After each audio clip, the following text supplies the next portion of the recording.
gentleman, Mr. Ray Watson, is going to entertain us for approximately 10 minutes. I thought I'd do it. Are you not going to stand up, you miserable? We're not. Entertain for 10 seconds. Are you standing up or sitting down? Does it cause you inconvenience? It's me to remain sitting. What then? Can I get up and sit down as I please or not? Is there anything coming off the top there? You've got nothing left up. I know. But this chap did have. That chap has got something. Pass that round. That will give you a laugh. You did say that. Oh, wow. Right. What year was that? I'll tell you in a minute. Right. Guess the year. I thought I'd move off the beaten track of what I do, and I want to talk about something I've been involved with since September 1973. 1973. Sorry, Roy, you look like the guy from Harry Potter. Yeah, yeah. But I was born a bit too soon for that. That is indeed me in 1973. The Weasley.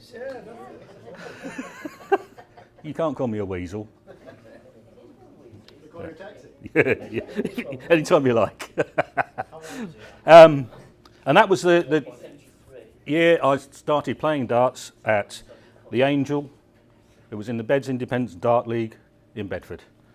My father was the league secretary. And at that time, the hair joined at the top, and occasionally the sideburns nearly joined at the bottom. They were proper sideburns, they were. Well, they were. And I joined a pub which was no further than 200 yards from the house. And at that point, within a mile of the house, there were 15. It was on the flat, actually. And I wasn't drinking because I was underage. For the first 3 years I played darts, so I could only have blackcurrant and lemonade because Mum was watching. Officially watching. And she didn't like it because I could beat her. And she had more trophies than me, Mum did. Don't tell us. She had a load of trophies. Don't tell us who, we'll put it in the Christmas present. But I'll know who it is, if I can remember. I'll need an answer, won't I? And within a mile of the house, there were 15 possible venues for darts. Most of them had dartboards up. So whereabouts in Bedford? Elstow Road, wrong side of the river. Yeah, I lived up on Amtel Road. Yeah, wrong side of the river. Oh, sensible. I never lived there. Yeah, yeah. No, we wouldn't allow you in. We allowed plenty of Italians in who went to work in the brickworks. LBC. Absolutely wonderful people. And there was a Italian supermarket on Elstow Road. You could buy your own grapes and make your own wine. But that wasn't anything to do with darts either. And I just recounted the other day how many of those 15 were left, and there are two. Two of those 15 in my lifetime. That's all that are left since I started playing darts. And neither of them have got a dartboard up. Yeah. Fair, you did badly to lose two, You did, yeah. I'm not talking about the history of the pubs I've shut for not drinking enough. Thank you very much. But I'll talk about why that's relevant when I come on later. So everywhere I've lived since then, when I went to uni and everywhere I've lived then, I've sought out a local pub, and after deciding whether the beer's drinkable, I've always looked for a dartboard, and I've always played for my local pub. Some people like to move around and hunt pots, and they cause mayhem for me as a administrator of the Welford and Lutterworth Dart Leagues, because they destroy teams. I'll talk about that a bit later on. And it was in Lutterworth that I joined the Red Arrow when I moved there. And I thought I'd retired from darts when the Red Arrow team sort of got to its natural breaking up point. Until about 10 years ago, I was in one Sunday night in the tavern in Walcott, and the landlord Mario said to me, I'd like to put a dart team in the Winter League this year. Okay, Mario. When's it start then? Tuesday. This Tuesday? Yeah, okay, fine. I happen to know that the secretary of the Welford Darts League, as it was then, and on the Tuesday, 6 people turned up to turn out for the taverners, and we had 3 sets of darts between us, and one of those was mine, and I don't let mine out. And from there, we started playing. At the time we played our first match, there wasn't a dartboard in the tavern, and it took us 3 weeks to get one up, so we had to play away from home for those first 3 weeks.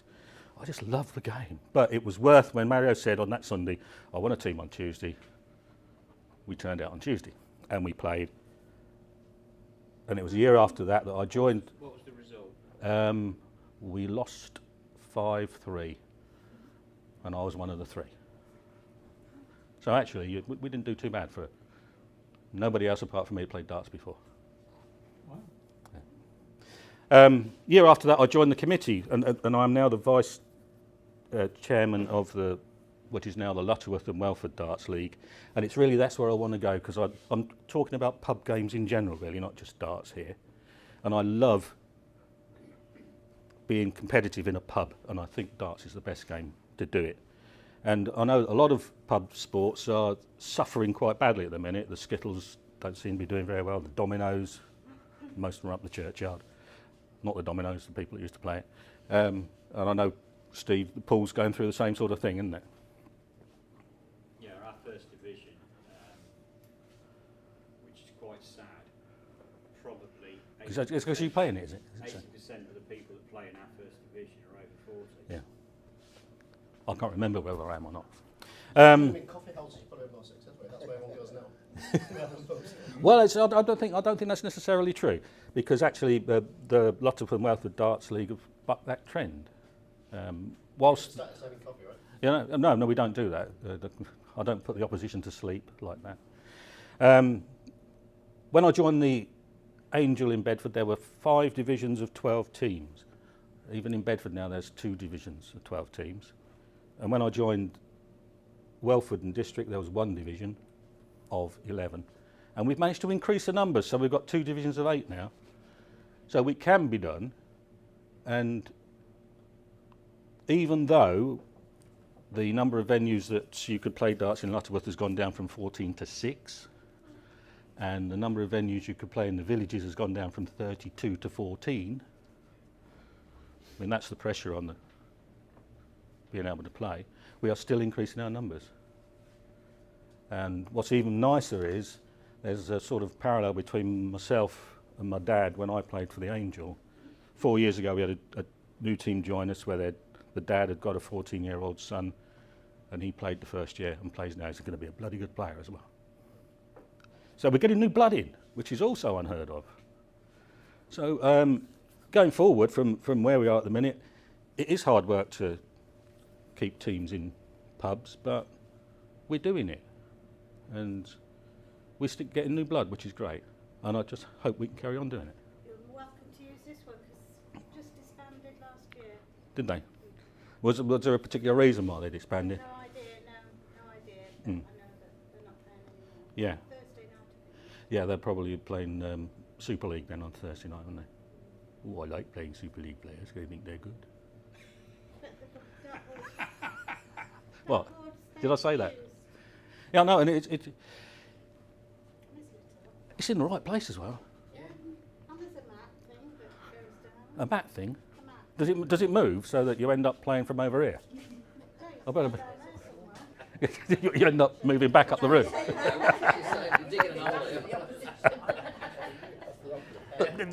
Funny you should say that. When I was playing for the Angel, we used to go to a pub called the George Hotel in, I think it was in Stagston. And we walked in there one night, and I walked in with the rest of the team, and I thought, that board's a bit bloody low. Went off to the bar and had me blackcurrant and lemonade. I was a good boy. And the barman came out from behind the bar, opened the trap door and took it away. And there was a nice square hole in the floor, and that's where you threw from. You got in the hole. got in the hole. Oh, that's right now. No. Yeah, without a word of a lie. Now get your feet wet. Stand over the line. The only trouble was, some of the teams had a few beers, they forgot they were standing in the hole. That's a pick a few of them up. I think that's really. I'd love some questions from you. That's all I wanted to say. The pub games aren't dead if the committee actually administers it. Will continue with the closure of the pubs. Yeah, it's interesting because doing the part of the research I did for this, because what I'm like, I just went off on a tangent, and Punch Taverns sold out to Heineken, and at the time Punch had about 3,200 pubs. 1,300 of those weren't taken on by Heineken, they were taken into a property company. So yes, I think it will. And you've got a ridiculous situation in Lutterworth where one of the main breweries, I can't say anything, their business model is to build eating houses. So we have 2 pubs in Lutterworth which are, is that me 10 minutes? No, it's Yeah, that are owned by this brewery. And the one at the top of the hill has to pay £50 a tub more for the same beer as the one at the bottom of the hill because they are not part of the managed house scheme. Needless to say that the landlord of that pub, his lease is coming up for renewal and he's seriously considering not renewing. And it isn't. They still have a stranglehold. Oh yeah. In the local area, there are 5 potentially independent pubs, free houses. Every one of those has been bought off a major brewer who still maintains a link on barrelage. So if you're actually talking about a proper free house who's free to go wherever they want for their produce, product, you've got 2. You know what it all comes down to is a consumer though. Because if the consumers want to go to those places, they're supporting them, aren't they? Consumers are not going to these independent pubs. Well, I don't want them all coming to the bloody Unicorn, do I? It's true, isn't it? Same with anything. Yeah, Well, it's the number crunch putting the beer prices up too much. I can remember most of it can probably. I think we all need to drink more. Days, you'd go to your local, get hammered, and then go into town because it was more expensive to go into town. It's the other way around now. It's true. Don't tell everybody that; they'll be coming to Lutterworth. I think it's not that because you walk through the front door and it might say free house, so you don't know what is actually going on behind that front door. I mean, we have had one of the small brew pubs come to Lutterworth, which needs supporting, but unfortunately they're not doing very well. And it's people of my age who aren't going into it. I found out that when I did that 2-wheel pub crawl thing. That part of the reason for doing that was to support independent pubs. Yeah. We never went to any of the chains. Yeah. But then we found out by speaking to the landlords when we was doing it, Yeah. they're not as independent as we Correct, were. correct. And the situation in Lutterworth where you've got somebody who's effectively working for the same brewery can be charged a different price for the beer is just ridiculous. With the darts, I thought it'd be a bit opposite really to what you're saying. With the cause darts as a professional sport seems to have boomed, doesn't it, since It does. Barry Hearns took over it. It does, but then that's not pub darts. No. But you know, it's going to say whether football's on TV or any sport. You thought young people would then start aspiring to that. It would It's- filter down. We're getting some of that, but then is the image of the television darts the sort of image that youngsters want to follow anyway? There's an element that's crept into the pub darts of sort of rowdy behaviour and that sort of stuff. So yes, it's promoted interest, but it doesn't necessarily convert to people wanting to play. And it's also how many pubs have actually got dartboards up, and where are they? Do you think some of it is down to the fact that a lot of the pubs now are not your traditional pubs? There are very, very few traditional pubs. They're having to go to food to boost them. Yeah. And we've gone through that before in the 70s and early 80s, so we've just gone full circle. What we are finding as a committee of the Dart League is that we play darts on a Tuesday night, which is a quiet night for food. So the advantage of having a dartboard up, if you put it up in the right place, you're not interrupting much of your business. So we are getting some success at that.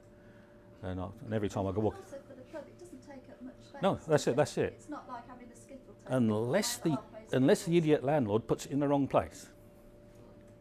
So one that's stayed with us for a year, I walked in and sat down and we had a chat about them wanting to put a dart team, and I said, that's fine. Got enough players, yeah. Because the other thing is getting somebody to run it. The two things are getting somebody to run it and then putting the dartboard in the right place. And I said to him, well, where are you thinking of putting the board? And he mumbled on. I said, well, I think it should probably go there, in the corner room, out the way, but everybody can see it. But when it's not being used, people can come in and play and practice. Went back in 2 weeks later, he'd got it in the middle of the room, over the fireplace, and the hockey was slap bang in the middle of the room. Yeah. So who's going to come and practice? You're not encouraging anybody, any sad, lonely individual, who's got his darts, to wander in and have a practice. I thought you were going to say put it on the loo door. Yeah. Can you knock before you come out, please? I did bring a couple of props along, and I'll just show you these because there was obviously, you saw the picture. Those are the actual darts I threw that first night I played at the Angel. What with them? Is there a difference then between the darts you see on telly and the pub darts? Format, yes. Depends whether a lot of pubs are going back to double in, double out. The rugby league, for instance, play double in, double out, and they play 501 double in, double out, which is a really boring game.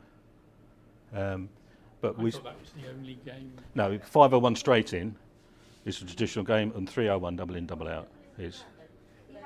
You have to hit a double to start. No, that's And those are my little beauties that I play with at the moment. the difference in the weight. Those are actually heavier than those. What's the history of the game? Is it from the archers, from the old long... You see now, this is interesting because there's very little evidence that substantiates that. I mean, some people say it goes back to medieval times, which a game in some form does. And in warfare, skirmishes used to use short javelins. And Henry VIII also instructed all of his archers to practice. And that practice went indoors. So there is a theory that it came from there. And as you went into, and there is a record of Anne Boleyn giving Henry VIII a gilded set of darts while she was trying to marry him. Didn't do her any good in the long run. But at the point, he probably actually put a picture of her on the at one point and said. So there's no evidence of that. Really, the game developed at the end of the 19th, beginning of the 20th century. The modern board, the numbering, was actually devised by somebody in 1896. And a lot of the regional boards use that numbering. And the person who we think developed the numbering was a domino manufacturer, and he introduced that game. He adopted a London Fives board, which if everybody knows what a London Fives board is, don't they? And developed the numbering for the pub the board that we see today.